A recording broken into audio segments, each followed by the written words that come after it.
Čepování na 3 zátahy je tradiční český způsob. Takto načepované pivo má ideální hříz, netlačí v žaludku a má větší pitelnost, lépe voní a lépe vypadá, takže si ho hosté budou raději a častěji objednávat. Navíc tento způsob čepování je ideální proto, aby vynikla jemná hořkost piva Budweiser Budvar. Načepovat pivo na 3 zátahy není nic složitého. Při prvním zátahu pusťte pivo z výšky do středu sklenice, kde se většina piva změní v pěnu a vyplní sklenici po okraj. Nechte část pěny rozpadnout. Když hladina pěny klesne 1 až 2 cm pod okraj sklenice, dočepujte pivo z výšky tak, až vystoupá nízká čepice, kterou necháte opět rozpadat.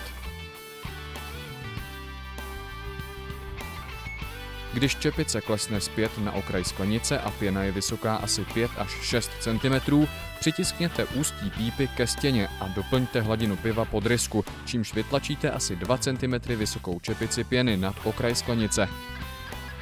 Hladina piva je pod ryskou, ale pivo k rysce dojde, je jen schované v pěně a jejím rozpadem se do sklenice vrátí. Při tréninku čepování si nechte pěnu zcela rozpadnout, abyste se naučili, jak moc je třeba sklenici k rysce doplňovat.